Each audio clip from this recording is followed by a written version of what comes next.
Independent people. Sheep, independence, a daughter, politics, and coffee. That's what most of this book entails. Written eloquently and well, Laxness tells a small story for a while. A book spanning 600 pages, detailed with the thoughts of a small cast and their infrequent interactions with others. It reminds me of Irish literature and how nature is such a prevalent force, but also in that the rural life is central and prioritized. Bearter resembles a character from one of the many tales in Dubliners by Joyce. I feel it's unfair, but I sort of expected more. Not that Laxness needs a reason, but I don't know why he wrote it, or perhaps it is more that I don't know why I read it. Is the topic of independence interesting? Of course, but it was quite a straightforward process. I agreed with Bearter for the most part, while understanding he is narrow minded. I just don't have that much I take away, that much which leaves the page with me, transcends the ink, that which then sits within the ether of thought and one day can materialize. Nothing of that sort appears to have transpired. Plot aside, which I insist must and can be cast aside, the texture of the novel is rich. I know summer houses. I have visited. I even squatted for a while. I know the dog, the bitter coffee, the old grandma, the curse set upon the house, which neither Bearter or I believe in. I survived the winters, dreamt of the progress in summer, and I was mostly indifferent to all of it. I had a delicate enjoyment for everything, but real delicate, escaped with every other line. I know not of any major discussion to have about this novel. What I found online was of its acclaim, its influence in Icelandic literature, but very little about itself.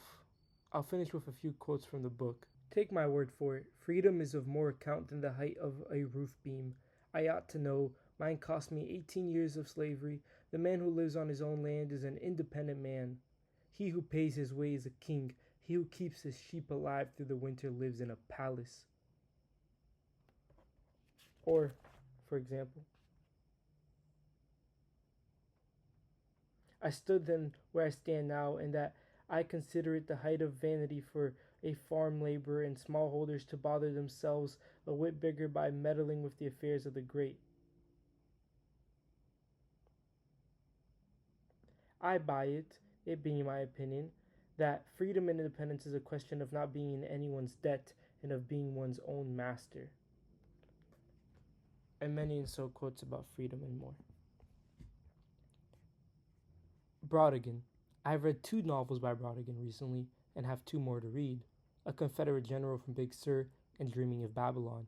I enjoyed both thoroughly.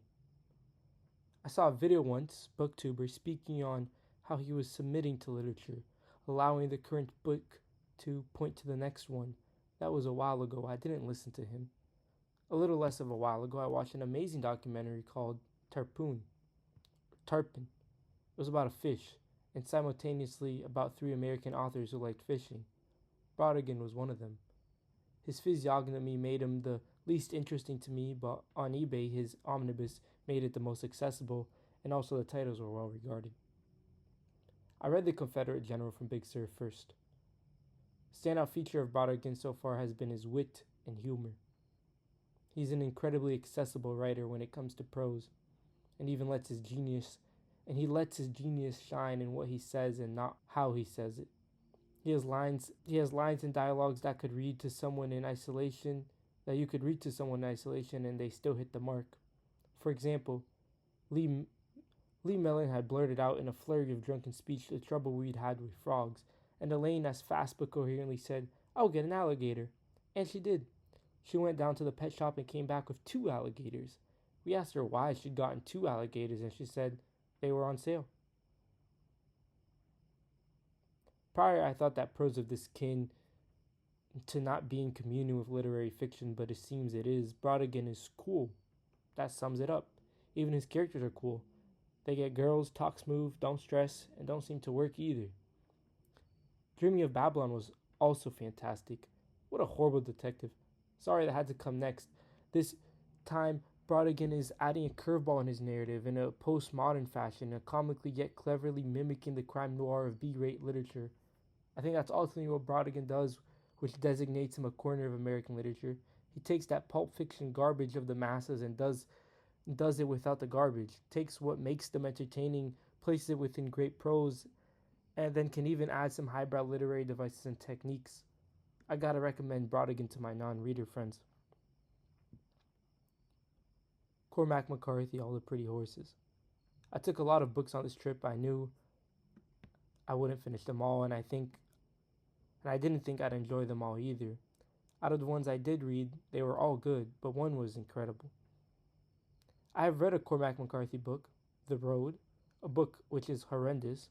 The writing is awful, the entire book is predictable. It serves as a perfect shit test for whether people are sincere about literature or whether it is just a facet for their malevolent cosplaying. You like that book only because other people like that book, and y'all all circle jerk each other about it.